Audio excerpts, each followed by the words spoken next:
25 വയസ്സൊക്കെ ആയിട്ടുള്ള പല ചെക്കന്മാരും കുറേയധികം പ്രായമുള്ള ഭർത്താവും കുട്ടികളുമൊക്കെയുള്ള സ്ത്രീകളുമായി വലിയ പ്രേമമാകുകയും ഒളിച്ചോടി പോവുകയൊക്കെ ചെയ്യുന്നത് സ്ഥിരം ഒരു കാര്യമാണ്. അതിനുള്ളിൽ എന്തെങ്കിലും കാര്യങ്ങളുണ്ടോ? അതാണെന്ന് ലിസി പറയുന്നത്. എന്തായാലും ലിസിയുടെ മേലേക്ക് കിടക്കാം. മാഡം, എൻ്റെ പേര് ലിസി. എനിക്ക് 45 വയസ്സുണ്ട്. എൻ്റെ വിവാഹം കഴിഞ്ഞിട്ട് ഒത്തിരി വർഷമായി. 2 കുട്ടികളുമുണ്ട്. 2 ആൺകുട്ടികളാണ്. അവർക്ക് 2 പേർക്കും ജോലിയായി. 2 പേരും വർക്ക് ചെയ്യുന്നത് മുംബൈയിലാണ്. ചേട്ടൻ പോയി കഴിഞ്ഞ ശേഷം അനിയനെയും കൊണ്ടുപോവുകയായിരുന്നു. അവർക്ക് 2 പേർക്കും അധികം പ്രായവ്യത്യാസമൊന്നുമില്ല. കുട്ടികൾ ഇവിടെ ഇല്ലാതായപ്പോഴാണ് എൻ്റെ ഭർത്താവിൻ്റെ തനി നിറം ഈ അടുത്ത കാലത്തായി പുറത്തു വന്നത്. പുള്ളി വീട്ടിൽ യാതൊരു കാര്യവും ശ്രദ്ധിക്കാറില്ല. മക്കൾ 2 പേരും എനിക്ക് പൈസ അയച്ചു തരുന്നുണ്ട്. അതൊന്നും പുള്ളിക്ക് ഒട്ടും ഇഷ്ടമല്ല. കുട്ടികൾക്ക് 2 പേർക്കും പണ്ടേ സ്വന്തം അച്ഛനോട് ഇത്തിരി അകൽച്ചയാണ്. കുടിച്ചിട്ട് വന്ന് പണ്ട് ബഹളം ഉണ്ടാക്കുമായിരുന്നു. ഉപദ്രവമൊന്നുമില്ലെങ്കിലും സമാധാനക്കേടുണ്ടാക്കുന്നതുകൊണ്ട് വളർന്നു വന്നപ്പോൾ എന്തുകൊണ്ടോ അവർക്ക് അച്ഛനോട് അത്ര അറ്റാച്ച്മെൻ്റ് ഇല്ലായിരുന്നു. പിന്നീട് കുട്ടികൾ അങ്ങ് ജോലിക്ക് പോയി കഴിഞ്ഞപ്പോഴേക്കും എന്നോട് വലിയ പ്രശ്നങ്ങളായി. കുടിച്ചിട്ട് വരിക, വലിയ ബഹളം ഉണ്ടാക്കുക, എന്നെ ഉപദ്രവിക്കാൻ ശ്രമിക്കുക, ഇങ്ങനെയുള്ള കാര്യങ്ങളായി കഴിഞ്ഞപ്പോഴേക്കും എനിക്ക് ആ വീട്ടിൽ താമസിക്കാൻ പറ്റാത്ത സ്ഥിതിയായി. എവിടെ പോകണമെന്ന് അറിയില്ല. കുട്ടികളുടെ കൂടെ മുംബൈയിലേക്ക് അങ്ങ് പോയാലോ എന്ന് ഞാൻ ഓർത്തു. പക്ഷേ അത് ശരിയാകില്ലല്ലോ. അവിടെ പ്രവേശയിൽ ഞാൻ പോയി താമസിച്ചു കഴിഞ്ഞാൽ അവർക്ക് ബുദ്ധിമുട്ടാകും. എന്നാൽ പിന്നെ എവിടെയെങ്കിലും ജോലിക്ക് പോകാമെന്ന് വിചാരിച്ചു. കുട്ടികളോട് ഞാൻ കാര്യങ്ങളൊക്കെ പറയാൻ ഇത്തിരി വൈകി. അവസാനം ഞാൻ പറഞ്ഞു, എന്തെങ്കിലും ജോലിക്ക് പോവുകയാണ്, എനിക്ക് വയ്യ, അങ്ങേരെ തന്നെ താമസിച്ചോട്ടെ എന്ന്. അപ്പോൾ അവർ പറഞ്ഞു, അമ്മ ധൈര്യമായിട്ട് ഒരു വർക്കിംഗ് വിമൻസ് ഹോസ്റ്റലിലേക്ക് മാറിക്കൂ, ഞങ്ങൾ പൈസ തരുന്നുണ്ടല്ലോ, അത് വെച്ച് അമ്മ 5-6 മാസം അവിടെ നിൽക്ക്. അത് കഴിഞ്ഞിട്ട് ജോലിയൊക്കെ ഇടയ്ക്ക് അവിടെ കിട്ടുമോയെന്നൊന്ന് അന്വേഷിക്കുക, അല്ലെങ്കിൽ കുഴപ്പമൊന്നുമില്ല, അവിടെ നിന്നോ എന്ന് പറഞ്ഞു. അത് കേട്ട് കഴിഞ്ഞപ്പോഴേക്കും എനിക്ക് പിന്നെ ഒന്നും ആലോചിക്കേണ്ടി വന്നില്ല. ഞാൻ വർക്കിംഗ് വിമൻസ് ഹോസ്റ്റലിലേക്ക് അങ്ങ് മാറി. മാഡം, അവിടുത്തെ വാർഡൻ ഇത്തിരി സ്ട്രിക്റ്റാണ്. ഞാൻ പറഞ്ഞു ഒരു കടയിൽ നിൽക്കുകയാണെന്ന്. ആക്ച്വലി ഞാൻ എങ്ങും പോയിരുന്നില്ല. എങ്കിലും 1 മാസം കൊണ്ട് ഒരു ജോലി സംഘടിപ്പിക്കണമെന്ന് എനിക്ക് ആഗ്രഹമായിരുന്നു. എൻ്റെ റൂമിൽ 3-4 പെൺകുട്ടികളുണ്ടായിരുന്നു. അവരോട് ആരോടും ഞാൻ ജോലിയില്ലെന്നൊന്നും പറഞ്ഞില്ല. രാവിലെ ആകുമ്പോൾ ഞാൻ ഇറങ്ങും, 5 മണിയാകുമ്പോൾ തിരിച്ചു വരികയൊക്കെ ചെയ്യും. ഞാൻ പല സ്ഥലത്തും കറങ്ങി നടന്നു. മക്കൾ വിളിക്കുമ്പോൾ ഞാൻ പറയും ഞാൻ വെറുതെ ഇവിടെ ഇരിക്കുകയാണ്, അല്ലെങ്കിൽ ഹോസ്റ്റൽ റൂമിലാണ് എന്നൊക്കെ പറയും. ഭർത്താവ് എന്നെ അന്വേഷിച്ച് അങ്ങോട്ടും ഇങ്ങോട്ടൊക്കെ നടക്കുന്നുണ്ട്. പക്ഷേ ഞാൻ എവിടെയാണെന്ന് പുള്ളിക്കാരന് അറിയില്ല. അതുകൊണ്ട് തനിയെ വീട്ടിൽ മാനേജ് ചെയ്യുന്നുണ്ടാകും. എനിക്ക് അങ്ങനെ ഓർത്തിട്ട് പ്രത്യേകിച്ച് വിഷമമൊന്നും തോന്നിയില്ല. പുള്ളിക്ക് അനാവശ്യമായ പല ചുറ്റിക്കളികളുമുണ്ട്. ആ സ്ത്രീകൾ അദ്ദേഹത്തിന് വെച്ച് വിളമ്പി കൊടുക്കല്ലോ. ഞാൻ എന്തിനാണ് വെറുതെ ഇങ്ങനെ കഷ്ടപ്പെടുന്നത്? എന്തായാലും 3 നേരത്തെ ആഹാരം നന്നായി കിട്ടും, പിന്നെ സമാധാനമായി ഉറങ്ങുകയും ചെയ്യാം. ഇത് മതിയായിരുന്നു എനിക്ക്. മക്കൾ തരുന്ന പണം അത്യാവശ്യം ചിലവിനുണ്ട്. എങ്കിലും മറ്റൊരു ജോലി കണ്ടെത്തിക്കഴിഞ്ഞാൽ എനിക്ക് അതൊരു നേരം പോക്കുമായി എന്ന് വിചാരിച്ചു. ഭർത്താവിൻ്റെ കൂടെ പോയി താമസിക്കാൻ എനിക്ക് യാതൊരു താല്പര്യമില്ല. മറ്റൊരാളെ ഭർത്താവായിട്ട് കണ്ടെത്താനും എനിക്ക് യാതൊരു താല്പര്യവും അപ്പോഴില്ല. അത്രയ്ക്ക് ഞാൻ മടുത്തു കഴിഞ്ഞിരുന്നു. പിന്നെ മക്കൾ എൻ്റെ കൂടെ ഉള്ളത് കൊണ്ട് എനിക്കൊരു സന്തോഷവും ഉണ്ടായിരുന്നു. ഇടയ്ക്കൊക്കെ ഞാൻ ഒരു പാർക്കിലെ ഒരേ ബെഞ്ചിൽ തന്നെ പോയി മിക്കവാറും ഇരിക്കും. ഉച്ച കഴിഞ്ഞിട്ടാണ് മിക്കവാറും പോയിരിക്കുക. ചിലപ്പോൾ സിനിമാ തിയേറ്ററിൽ കയറി സിനിമ കാണും. ചുരുക്കം പറഞ്ഞു കഴിഞ്ഞാൽ ആരും അറിയാതെ, മക്കൾ പോലും അറിയാതെ എൻ്റെ ജീവിതം വളരെ സ്വതന്ത്രമായി ഞാൻ ആസ്വദിക്കുകയായിരുന്നു. പല സ്ഥലത്തും ഞാൻ കറങ്ങി നടന്നു. ചിലപ്പോൾ ലോക്കൽ ട്രെയിനിൽ കയറി കുറേ ദൂരം സഞ്ചരിക്കും, എന്നിട്ട് തിരിച്ചു വരും. ചിലപ്പോൾ ചില ട്രെയിനുകളിൽ സ്ഥിരമായി ഞാൻ പോകും. അതായത് രാവിലെ അങ്ങോട്ട് പോയിട്ട് അവിടേക്ക് ഒന്ന് കറങ്ങി തിരിച്ചു വരും. അപ്പോഴേക്കും വൈകിട്ട് ഓഫീസ് ടൈം ആകും. ഞാൻ എവിടെയാണ് ജോലി ചെയ്യുന്നതെന്നോ എന്തിനാണ് പോകുന്നതെന്നോ ആർക്കും അറിയില്ല. ഞാൻ പറഞ്ഞ കാര്യങ്ങൾ എല്ലാവരും വിശ്വസിക്കുന്ന രീതിയിൽ മാനേജ് ചെയ്യാൻ എനിക്ക് പറ്റി. ആക്ച്വലി ജോലിക്കൊന്നും പോകാതെ കറങ്ങി നടന്ന് എൻ്റെ ജീവിതം ഞാൻ സന്തോഷമാക്കി. ഇതിനിടയ്ക്ക് ഞാൻ പരസ്യങ്ങളൊക്കെ ശ്രദ്ധിക്കും. പിന്നെ ബുധനാഴ്ചത്തെ പത്രം വാങ്ങി ആ സിറ്റിയിലെ എന്തെങ്കിലും തൊഴിലവസരങ്ങളുണ്ടെങ്കിൽ വിളിക്കുകയും ചെയ്യും. പക്ഷേ പലതിൻ്റെ നിബന്ധന കേട്ട് കഴിഞ്ഞപ്പോഴേക്കും ജോലി ഉടനെയൊന്നും കിട്ടില്ല എന്നെനിക്ക് തോന്നി. എനിക്ക് ഹാർഡ് വർക്കൊന്നും ചെയ്യാനും വയ്യ. കാര്യം വീട്ടിൽ ഞാൻ ഒത്തിരി കഷ്ടപ്പെട്ടു. ഇനിയിപ്പോൾ റിലാക്സായിട്ട് പോകാമെന്നും കരുതി. ജോലി കിട്ടിയില്ലെങ്കിലും കുഴപ്പമൊന്നുമില്ലെന്ന് മക്കൾ പറഞ്ഞല്ലോ. അങ്ങനെ ഒരു ദിവസം ഞാൻ സ്ഥിരമായിരിക്കുന്ന ഒരു ബെഞ്ചുണ്ട് പാർക്കിൽ, അവിടെ പോയിരിക്കുകയായിരുന്നു. ആ സമയത്ത് ഒരു ചെക്കൻ വന്ന് ആ ബെഞ്ചിൻ്റെ അറ്റത്തിരുന്നു. അവൻ മൊബൈലിൽ എന്തൊക്കെയോ നോക്കിക്കൊണ്ടിരിക്കുകയാണ്. കണ്ടാൽ നല്ലൊരു പയ്യൻ. വന്നിരുന്നപ്പോഴേ അവൻ്റെ സൗന്ദര്യം മാത്രമല്ല സുഗന്ധവും ഞാൻ ശ്രദ്ധിച്ചു. നല്ല സൂപ്പർ മണം. അതുമാത്രമല്ല നല്ല ഡ്രസ്സാണ്, വില കൂടിയ വാച്ച്, ആപ്പിൾ വാച്ചും ആപ്പിൾ ഫോണുമൊക്കെയാണ് അവൻ്റെ കയ്യിലുള്ളത്. വന്നിരുന്നപ്പോഴേ അതിൽ തോണ്ടി എന്തൊക്കെയോ കാണാനൊക്കെ തുടങ്ങി. ഇടയ്ക്ക് സംസാരിക്കുന്നുമുണ്ട്. അവൻ എന്നെ ശ്രദ്ധിക്കുന്നില്ലെന്നാണ് എനിക്ക് ആദ്യം തോന്നിയത്. പക്ഷേ ഇത്തിരി കഴിഞ്ഞപ്പോൾ അവനെന്നെ ഏറെ കണ്ടിട്ട് നോക്കുന്നു. ഞാൻ അവനെ നോക്കിയിട്ടും എനിക്ക് ഈ ലോകത്തിൽ ആരോടും താല്പര്യമില്ല എന്നുള്ള മട്ടിൽ ഇരുന്നു. ഈ ചെക്കനിനി എന്നെ ട്യൂൺ ചെയ്യാൻ വന്നിരിക്കുകയാണോ? ഇവൻ്റെ ഉള്ളിൽ എന്തെങ്കിലും പ്രശ്നമുണ്ടോ എന്നൊക്കെ ഞാൻ ആലോചിച്ചു. ഈ അടുത്ത കാലത്തായിട്ട് ഇങ്ങനെ വീട് വിട്ടിറങ്ങിയതിൽ പിന്നെ ഒരിക്കൽ പോലും പുരുഷന്മാരുമായിട്ടൊരു സൗഹൃദം വേണമെന്ന് ഞാൻ ആഗ്രഹിച്ചില്ല. എനിക്കിഷ്ടമല്ല. അതുകൊണ്ട് എൻ്റെ മൃദുല വികാരങ്ങളെക്കുറിച്ചൊന്നും എൻ്റെ മനസ്സ് ഓർത്തതേയില്ല. അന്നന്ന് സന്തോഷമായി ജീവിക്കുക, രാവിലെ എഴുന്നേൽക്കുക, പിന്നെ പാത്രം കഴുകുക, പാചകം ചെയ്യുക, വീട്ടിലെ കാര്യങ്ങളെല്ലാം നോക്കുക. ഇതൊന്നും ഇല്ല. ഇപ്പം എനിക്ക് റിലാക്സേഷൻ മാത്രം. ഇത്തിരി കഴിഞ്ഞപ്പോൾ ചെക്കൻ എന്നോട് ചോദിച്ചു, ചേച്ചിയുടെ പേരെന്താ? എവിടെയാ വീട്? ഞാൻ എൻ്റെ യഥാർത്ഥ പേരൊന്നുമല്ല പറഞ്ഞത്. വായി തോന്നിയ ഒരു പേര് പറഞ്ഞു. ലക്ഷ്മി. എവിടെയാ വീട്? ഞാൻ പറഞ്ഞു തൃശ്ശൂരാണ്. ആഹാ, ചേച്ചിയുടെ വർക്ക് ചെയ്യുന്നുണ്ടോ? ആ, ഞാനൊരു ഇൻഷുറൻസ് ഓഫീസിൽ ജോലി ചെയ്യുന്നുണ്ട്. ഫീൽഡ് വർക്കിന് ഇറങ്ങിയതാണ്. പിന്നെ ജോലിയുടെ ഇടയ്ക്ക് ഞാൻ റിലാക്സ് ആകാൻ വേണ്ടി വന്നിരിക്കുന്നതാണെന്ന് പറഞ്ഞു. ആ, ചേച്ചി ഇനി ഇടയ്ക്കിടയ്ക്ക് കാണാറുണ്ട് കേട്ടോ, ഞാൻ ശ്രദ്ധിക്കാറുണ്ട്. ഞാനും ഇവിടെ വന്നിരിക്കും. മോൻ എന്താ ചെയ്യുന്നത്? എനിക്ക് പ്രത്യേകിച്ച് അങ്ങനെ ജോലിയൊന്നുമില്ല. ഇല്ലെന്ന് പറയാൻ പറ്റില്ല. ഓൺലൈൻ ചില ബിസിനസ്സുകളൊക്കെ ഉണ്ട്. ഞാൻ റിലാക്സ്ഡ് ആയിട്ട് പോകുന്ന ഒരു വ്യക്തിയാണ്. എനിക്ക് അങ്ങനെ 24 hour ജോലി ചെയ്യാൻ പറ്റില്ല. ഒരു കൃത്യസമയം നോക്കിയിട്ടും ജോലി ചെയ്യാൻ പറ്റില്ല. എൻ്റെ ടൈം അനുസരിച്ചിട്ടാണ് ഞാൻ ജോലി ചെയ്യുന്നത്. പിന്നെ എൻ്റെ കയ്യിൽ അത്യാവശ്യം പണമൊക്കെയുണ്ട്. അങ്ങനെ ജീവിതം അടിച്ചു പൊളിച്ചു പോകുന്നു. എത്ര വയസ്സുണ്ട്? എനിക്ക് 24 വയസ്സുണ്ട്. ചേച്ചിക്കോ? സ്ത്രീകളുടെ വയസ്സും ആണുങ്ങളുടെ ശമ്പളവും ചോദിക്കാൻ പാടില്ലെന്നല്ലേ മോനെ? അങ്ങനെയൊക്കെ ഉണ്ടോ ചേച്ചി? ചേച്ചിയുടെ വയസ്സ് ഞാൻ നോക്കിക്കട്ടെ. ആ, നീ എങ്കിൽ ഒന്ന് ഊഹിക്കൂ എന്ന് പറഞ്ഞപ്പോൾ അവൻ എന്നോട് പറഞ്ഞു, ചേച്ചിക്ക് ഒരു 38 വയസ്സ്. ഞാനത് കേട്ടപ്പോൾ ചിരിച്ചു. എന്തായാലും എൻ്റെ വയസ്സ് നീ ഒത്തിരി കുറച്ചു. എനിക്ക് സന്തോഷമുണ്ട്. പക്ഷെ ചേച്ചിയെ കണ്ടാൽ അത്രേ തോന്നുള്ളൂ. ആ, അത് നല്ല കാര്യമായി മോനെ. എനിക്കും ഇപ്പോഴാണ് ഒരു റിലാക്സേഷൻ തോന്നിയെന്ന് ഞാൻ പറഞ്ഞു. അവൻ എന്നോട് കൂടുതൽ കാര്യങ്ങൾ ചോദിക്കാൻ ശ്രമിച്ചു. ഞാൻ അധികം ഉത്തരം കൊടുത്തില്ല. ചേച്ചിക്ക് അധികം സംസാരിക്കാൻ താല്പര്യമില്ലേ? എന്നെ ഇഷ്ടപ്പെട്ടില്ലെന്ന് ചോദിച്ചു. ഞാൻ പറഞ്ഞു, ഇഷ്ടപ്പെടാതിരിക്കാൻ എന്താ, നീ എൻ്റെ മകൻ പോലെയല്ലേ ഉള്ളൂ എന്ന് പറഞ്ഞു. അപ്പോൾ അവൻ എന്നോട് പറയുകയാണ്, മകനായിട്ടൊന്നും കാണണ്ട. ചേച്ചിയോട് ഞാൻ ഒരു കാര്യം ചോദിക്കട്ടെ? ചേച്ചി, ഞാൻ വിളിച്ചു കഴിഞ്ഞാൽ എൻ്റെ കൂടെ കറങ്ങാനൊക്കെ ഒന്ന് വരുമോ? ഞാൻ ഇവിടെ നഗരത്തിൽ ഒറ്റയ്ക്കാണ് താമസിക്കുന്നത്. ആ, നിൻ്റെ കൂടെ ഞാൻ എവിടെ കറങ്ങാൻ വരണം? നമുക്ക് ചേച്ചി പറയുന്ന എവിടെ വേണമെങ്കിലും പോകാം. എന്തായാലും ചേച്ചി റിലാക്സ്ഡ് ആയിട്ട് കറങ്ങി നടക്കുകയല്ലേ? ഒരു ദിവസം വരുന്നതിന് ചേച്ചിക്ക് എന്ത് സമ്മാനമാണ് ഞാൻ നൽകേണ്ടത്? ഞാനിപ്പോൾ അവരോട് ചോദിച്ചു, നീ എന്താ ഉദ്ദേശിക്കുന്നത്? അല്ല ചേച്ചി, ക്യാഷിൻ്റെ കാര്യമൊക്കെ പറഞ്ഞു കഴിഞ്ഞാൽ നമുക്ക് ഈ ഡീലിങ്സ് നന്നായി മുന്നോട്ട് കൊണ്ടുപോകാം. എനിക്കാണെങ്കിൽ 2-3 ദിവസമായിട്ട് ചേച്ചി കണ്ടപ്പോഴേക്കും അടിമുടി അങ്ങ് ഇഷ്ടപ്പെട്ടു. അതുകൊണ്ടാണ് ഞാനിന്ന് വന്നിരുന്നത്. ചേച്ചി വെറുതെ അലമുണ്ടാക്കാതെ കാര്യങ്ങളൊക്കെ ഒന്ന് പറ. നമ്മളുടെ വ്യവസ്ഥകളൊക്കെ ഒന്ന് പറഞ്ഞാൽ നമുക്ക് രണ്ടുപേർക്കും കൂടെ കുറച്ചു കാലമൊന്ന് അടിച്ചു പൊളിക്കാമെന്ന് പറഞ്ഞു. എനിക്കത് കേട്ട് ദേഷ്യം വന്നു. എടാ, നീ എന്നെക്കുറിച്ച് എന്താ വിചാരിച്ചത്? പാർക്കിൽ വന്നിരിക്കുന്ന പെണ്ണുങ്ങളെല്ലാം ഇതിന് നടക്കുന്നതാണെന്നാണോ? എന്താ നീ ഉദ്ദേശിക്കുന്നത്? നീ ഇങ്ങനെ പാർക്കിൽ നിന്ന് എത്ര പെണ്ണുങ്ങളെ കണ്ടിട്ടുണ്ട്? നിൻ്റെ കയ്യിലുള്ള ക്യാഷൊക്കെ നീ ഇങ്ങനെയുള്ള കാര്യങ്ങൾക്ക് വേണ്ടിയാണോ ചിലവാക്കുന്നത്? ഞാൻ അത്രക്കാരില്ലെന്ന് പറഞ്ഞു. അവൻ പറഞ്ഞു, ചേച്ചി ചൂടാകാതെ, ഇവിടെ വെച്ച് ഞാൻ പലരെയും കണ്ടിട്ടുണ്ട്. സത്യം പറഞ്ഞാൽ പലരും എൻ്റെ അടുത്ത് വന്നിരിക്കുകയായിരുന്നു. ഞാൻ പിന്നെ ചേച്ചിയെ കണ്ട് അട്രാക്റ്റഡായി ഇങ്ങോട്ട് വന്നിരുന്നാണ്. ചേച്ചിക്ക് താല്പര്യമില്ലെങ്കിൽ വേണ്ട. ചേച്ചിയെ കണ്ടു കഴിഞ്ഞപ്പോഴേക്കും ഇവിടെ എപ്പോഴും വന്നിരിക്കുകയല്ലേ? അപ്പം ഞാൻ ഒന്ന് വിചാരിച്ചു, എന്തായാലും ഒന്ന് മുട്ടി നോക്കാമെന്ന് വിചാരിച്ചാൽ അതിന് തെറ്റ് പറയാൻ പറ്റില്ലല്ലോ. ഏതൊരു മനുഷ്യനും ആഗ്രഹങ്ങൾ കാണില്ലേ? ചേച്ചിയെ കണ്ടപ്പോൾ ഒരു ആഗ്രഹം തോന്നി, ചോദിച്ചു. അതിന് ചേച്ചി ഇത്രയും ദേഷ്യപ്പെടേണ്ട കാര്യമില്ല. ആ, ഞാൻ ദേഷ്യപ്പെട്ടത് എന്നെ നീ വേറെ ടൈപ്പായിട്ട് തെറ്റിദ്ധരിച്ചത് കൊണ്ടാണ്. ഞാൻ ഇവിടെ വന്നിരിക്കുന്നതിന് കാരണം ഇതൊന്നുമല്ല. എൻ്റെ ജീവിതത്തിൽ കുറേയധികം പ്രശ്നങ്ങളുണ്ട്. എങ്കിൽ ചേച്ചി ആ പ്രശ്നങ്ങളെപ്പറ്റി എന്നോട് പറയൂ. ഞാനെന്തിനാ ആ പ്രശ്നം നിന്നോട് പറഞ്ഞത്? നീ ആരാ? ഡോക്ടറോ വക്കീലോ വല്ലോ ആണോ? അപ്പോൾ ഡോക്ടറിനോ വക്കീലിനോട് മാത്രമേ ചേച്ചി ഹൃദയം തുറക്കുകയുള്ളൂ. ചേച്ചി, ഞാൻ പറഞ്ഞത് തെറ്റിദ്ധാരണ ഉണ്ടാക്കിയെങ്കിൽ ക്ഷമിക്കണം. ചേച്ചിക്ക് പറ്റുമെങ്കിൽ സമയമുണ്ടെങ്കിൽ ജീവിതത്തിൽ എന്താ നടന്നതെന്ന് എന്നോട് പറയൂ. അപരിചിതനല്ലേ, അതിൽ പ്രശ്നമൊന്നുമില്ലോ എന്ന് പറഞ്ഞു. അങ്ങനെ അവൻ്റെ പേര് ഞാൻ ചോദിച്ചു കഴിഞ്ഞപ്പോഴേക്കും അവൻ എന്നോട് പറഞ്ഞത് സുബിൻ എന്നാണ്. എന്തായാലും അവൻ കുറേ നിർബന്ധിച്ച് കഴിഞ്ഞപ്പോഴേക്കും ഞാൻ പറഞ്ഞു, എൻ്റെ ജീവിതത്തിൽ നടന്നത് ഇങ്ങനെയുള്ള കാര്യമാണ്. എൻ്റെ മക്കൾ 2 പേരും നന്നായി വർക്ക് ചെയ്യുന്നവരാണ്. അവരെനിക്ക് പണം തരുന്നുണ്ട്. എൻ്റെ ഭർത്താവുണ്ട്, പക്ഷേ ആ വീട്ടിൽ എനിക്ക് നിൽക്കാൻ പറ്റില്ല.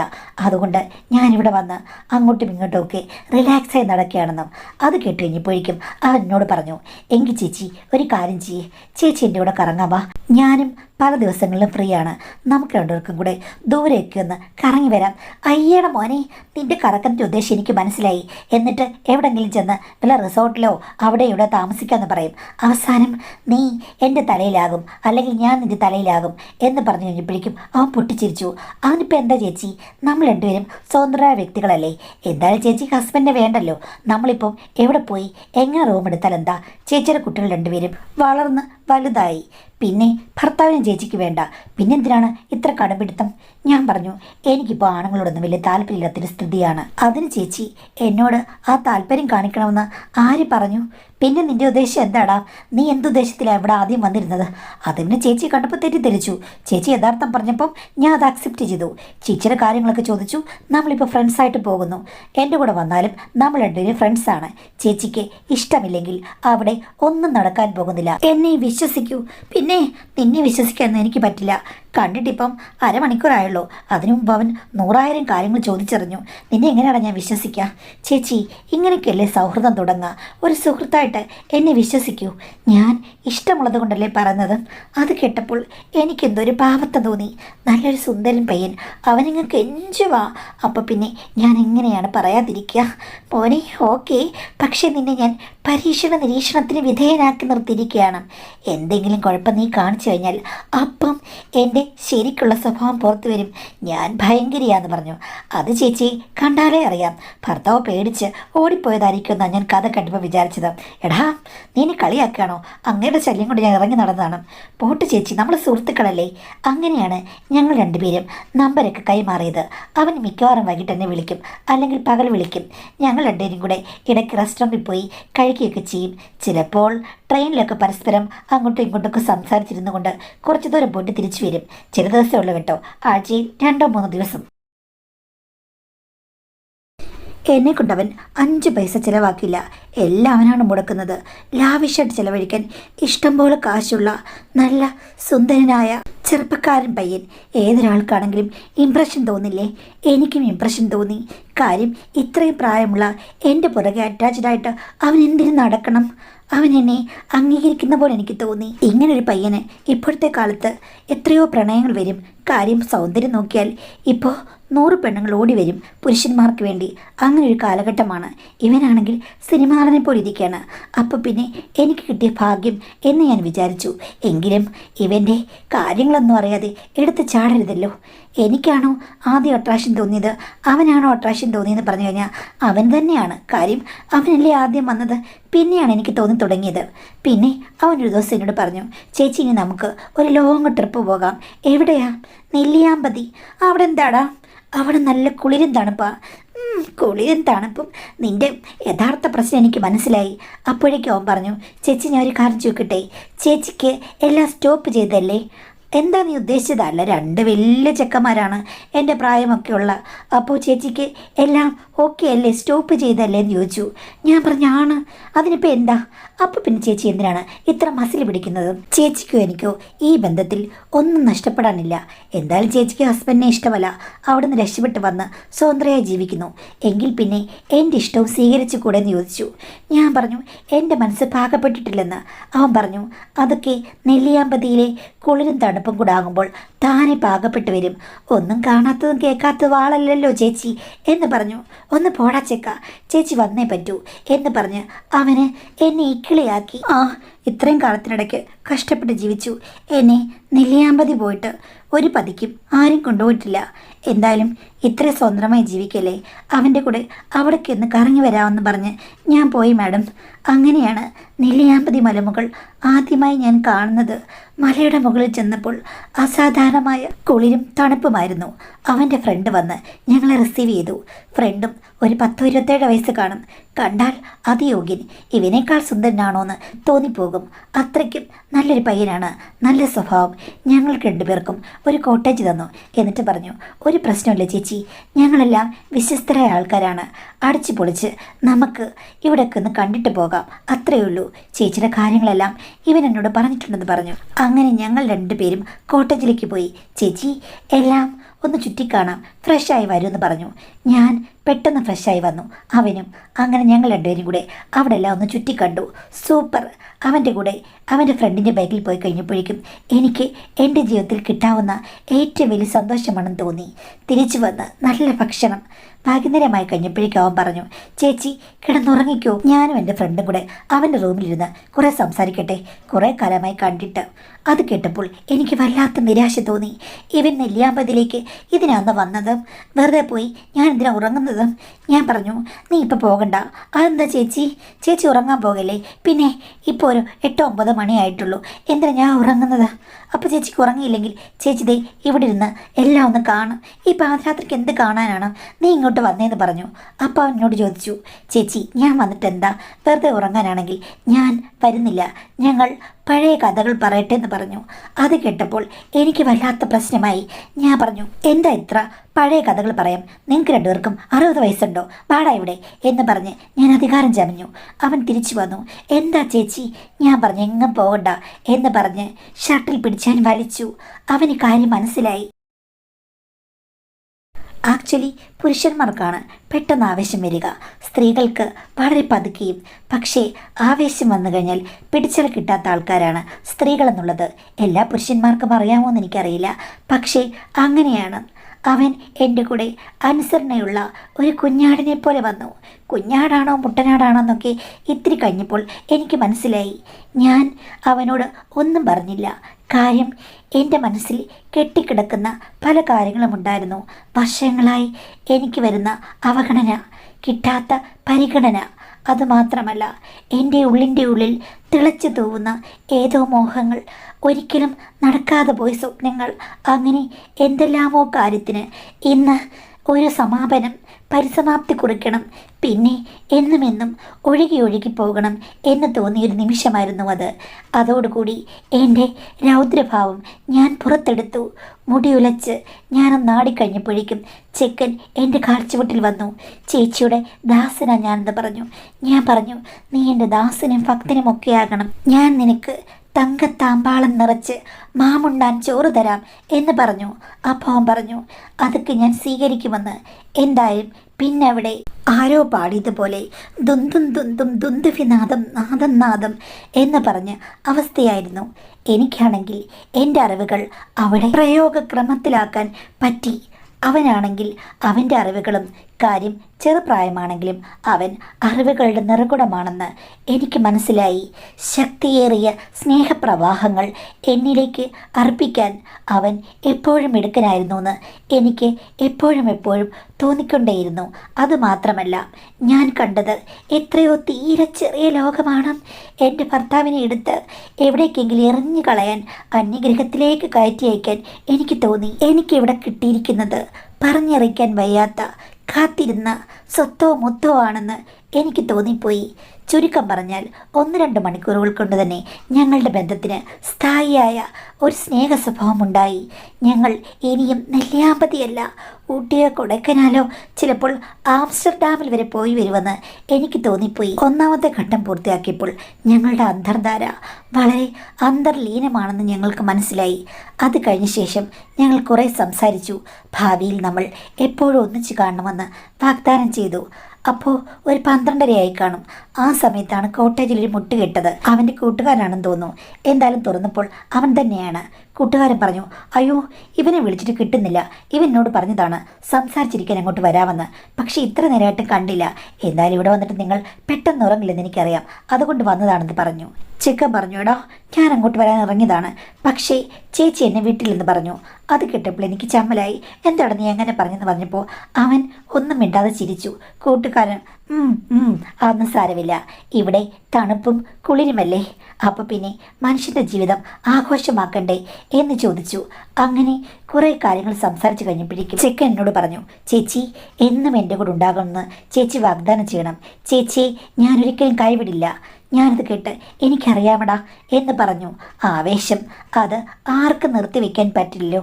അപ്പോൾ അടുത്ത വാചകമായി അവൻ പറഞ്ഞു, എൻ്റെ ഏറ്റവും അടുത്ത സുഹൃത്താണ് ഇവൻ. തീർച്ചയായിട്ടും അവൻ ചേച്ചിയുടെ കൂടെ എന്നും സ്നേഹത്തോടുകൂടി കാണണം. നമ്മളെ സപ്പോർട്ട് ചെയ്യുന്ന ഒരാളും വേണ്ടേ? അതുകൊണ്ട് ഞാൻ ജസ്റ്റ് പുറത്തേക്കൊന്ന് പോകട്ടെ ചേച്ചി, നിങ്ങൾ രണ്ടുപേരും കൂടെ കുറച്ചു നേരം ഒന്ന് സംസാരിക്കാൻ പറഞ്ഞു. എനിക്കത് കേട്ടപ്പോൾ ആദ്യം വല്ലായ്മ തോന്നി. ഞാൻ പറഞ്ഞു, നീ പോകണ്ടെന്ന്. അപ്പോൾ കൂട്ടുകാരൻ പറഞ്ഞു, ചേച്ചിക്ക് എന്നോട് യാതൊരു ഇഷ്ടവും കാണില്ല, നീ നിർബന്ധിക്കണ്ട, ചേച്ചിയെ വെറുതെ വിടുമെന്ന് പറഞ്ഞു. അത്രയും സുന്ദരനായ ഒരു പയ്യൻ അങ്ങനെ പറഞ്ഞപ്പോൾ എനിക്ക് വല്ലാത്ത മാനസിക വിഷമമായി. മോനെ, ചേച്ചി അതല്ല ഉദ്ദേശിച്ചത്. ചേച്ചിക്കും ജീവിതത്തിൽ ഇതൊക്കെ ഒരു പുതുമയാണ്, നീയും ഞങ്ങളുടെ കൂടെ വേണം എന്ന് പറഞ്ഞു. അവൻ പറഞ്ഞു, അതൊന്നും സാരമില്ല ചേച്ചി, എങ്കിൽ ഞാൻ പോകട്ടെ, നമുക്ക് നാളെ കാണാമെന്ന് പറഞ്ഞ് അവൻ എഴുന്നേറ്റ് കഴിഞ്ഞപ്പോഴേക്കും ഞാൻ ഞങ്ങളുടെ പയ്യനെ നോക്കിയപ്പോൾ അവൻ വല്ലാത്ത നിരാശഭാവത്തിലിരിക്കുന്നു. അവൻ്റെ ഫ്രണ്ടല്ലേ. ഞാൻ പറഞ്ഞു, നിങ്ങൾ രണ്ടുപേരും പോകണ്ട, ഇവിടെ ഇരിക്കൂ, നിങ്ങളുടെ കഥകളും ബാക്കിയുള്ള കാര്യങ്ങളൊക്കെ എനിക്ക് കേൾക്കണം, ഇന്ന് ഉറങ്ങാത്ത രാത്രി ആയിക്കോട്ടെ എന്ന്. അപ്പോൾ രണ്ടുപേർക്ക് ഉത്സാഹം വന്നു. അവരോട് ഞാൻ 1.5 മണിക്കൂർ സംസാരിച്ചു. എൻ്റെ പറയാത്ത കഥകളും ഞാൻ പറഞ്ഞു. 1.5 മണിക്കൂർ സംസാരിച്ചു കഴിഞ്ഞപ്പോഴേക്കും അവർ രണ്ടുപേരും കൂടി എൻ്റെ ഇടതും വലതുമായിരുന്ന് സാന്ത്വനിപ്പിച്ചു. ഇനി കണ്ണീരൊന്നും വേണ്ട, പൊള്ളുന്നവും വേണ്ട എന്ന് പറഞ്ഞു. അത് കേട്ടപ്പോൾ ഞാൻ എവിടേക്ക് ചായണമെന്നറിയാതെ കൺഫ്യൂഷനിലായി. പക്ഷേ അവർക്ക് ഒരു കൺഫ്യൂഷനും ഉണ്ടായിരുന്നില്ല. നല്ല സഹോദരി മത്സരമായിരുന്നു അവിടെ നടന്നത്. അതിലൂടെ എനിക്കൊന്ന് മനസ്സിലായി, ഞാൻ വന്നിരിക്കുന്നത് ശരിയായ പാത്തിലാണ്. എന്നെ ഞാൻ തിരിച്ചറിയുകയാണ്. ഇടവും വലവും മുന്നും പിന്നും എല്ലാം തിരിച്ചറിയുന്ന ഒരു ലോകത്തിന് വേണ്ടി കാത്തിരുന്നവളാണ് ഞാൻ. എല്ലാ സ്ത്രീകൾക്കും ഈ അനുഭവങ്ങളൊക്കെ ഉണ്ടാകണമെന്ന് എൻ്റെ മനസ്സ് ഊന്നി ഊന്നി പറഞ്ഞു പോകുന്നു മാഡം. ഇപ്പോൾ രണ്ടുപേരും കൂടി എന്നെ തൃശ്ശൂർ ഒരു വീടെടുത്ത് താമസിച്ചിരിക്കുകയാണ്. രണ്ടുപേരും മിക്കവാറും ദിവസങ്ങളിൽ ഇങ്ങോട്ട് വരാറുണ്ട്. മിക്കവാറും ഞങ്ങളുടെ പയ്യൻ എൻ്റെ അടുത്ത് കാണും. ഇല്ലെങ്കിൽ പ്രശ്നമൊന്നുമില്ല, ഞാനിവിടെ കംഫർട്ടബിളാണ്. ഇപ്പോൾ ഇവിടെ ചെറിയൊരു ജോലിക്ക് പോകുന്നുണ്ട്. വരുന്ന പയ്യൻ എൻ്റെ മകനാണെന്നാണ് പറഞ്ഞിരിക്കുന്നത്. നെല്ലിയാമ്പതിയിൽ നിന്ന് വരുന്നവൻ എൻ്റെ ആങ്ങളയുടെ മോനും. പിന്നെ ഞങ്ങളിടയ്ക്ക് അങ്ങോട്ടും പോകാറുണ്ട്. ചുരുക്കം പറഞ്ഞാൽ അവർ രണ്ടുപേരുടെയും കൂടെയാണ് ഞാനിപ്പോൾ കുറേ നാളായി താമസം. എൻ്റെ ജീവിതം ശരിക്കും നല്ല സന്തോഷത്തിലാണ് പോകുന്നത്. എൻ്റെ മക്കൾക്ക് അറിയില്ല ഞാൻ വേറെ തൃശ്ശൂരേക്ക് ഒരു ലേഡീസ് ഹോസ്റ്റലിലേക്ക് മാറിയെന്നാണ് പറയുന്നത്. ഇതുവരെ മക്കൾക്കൊന്നും അറിയില്ല. ഭർത്താവ് എന്നെ അന്വേഷിക്കുന്നുണ്ടോ എന്നൊന്നും എനിക്കറിയില്ല. എൻ്റെ സന്തോഷപരമായ ജീവിതത്തിൽ ഞാൻ ജീവിച്ചു പോകുന്നു മാഡം. ഇതൊരു തെറ്റോ ശരിയോ ആണോ എന്ന് എനിക്ക് പോലും അറിയില്ല. മാഡം എന്നെ ക്രിട്ടിസൈസ് ചെയ്യാതെ ഈ കഥയൊന്ന് വായിക്കാമോ? മാഡത്തിൻ്റെ വാക്കുകളിൽ കൂടി എൻ്റെ കഥകൾ ഒന്ന് കേൾക്കാൻ താല്പര്യമുണ്ടെന്നാണ് പറഞ്ഞിരിക്കുന്നത്. അപ്പോൾ എന്തായാലും മറുപടി കൊടുക്കേണ്ട ഒരു കാര്യമില്ലെങ്കിൽ കൂടി നിങ്ങളൊന്ന് ആലോചിക്കുക. ഇപ്പം നമ്മൾ ആദ്യം പറഞ്ഞല്ലോ, ഈ പ്രായം കൂടിയ ആളുകളുമായിട്ടൊക്കെ ഇങ്ങനെ ഓരോ കാര്യങ്ങൾ നടക്കുന്നു. അപ്പോൾ ഇതിൻ്റെ പിന്നിലുള്ള ചേതോവികാരം എന്തായിരിക്കും? ഇപ്പോൾ ഒരു മഹതിയുടെ കഥ കേട്ടു, അത് അവരുടെ ജീവിതം. ഇതേപോലെ നൂറായിരം റീസൺസ് ഉണ്ട് പല മനുഷ്യർക്കും. ചിലപ്പോൾ അവരുടെ കുടുംബജീവിതത്തിലെ പ്രശ്നങ്ങൾ കൊണ്ടായിരിക്കാം, അല്ലെങ്കിൽ ബെറ്റർ ഓപ്ഷൻസ് കൊണ്ടായിരിക്കാം. ഈ രണ്ട് കാരണമൊന്നുമല്ല, ഒത്തിരി കാരണങ്ങൾ മനുഷ്യൻ്റെ മനസ്സിലുണ്ട്. അപ്പോൾ ഇതൊക്കെ നടക്കുമ്പോഴേക്കും നമ്മളെല്ലാവരും കുറ്റം പറയുമെങ്കിലും അതിന് പിന്നിലുള്ള കാരണങ്ങളും കൂടി അനലൈസ് ചെയ്തിട്ട് വേണം ഓരോ കഥകളും നമ്മൾ ഒരു പാഠമായിട്ട് എടുക്കാൻ.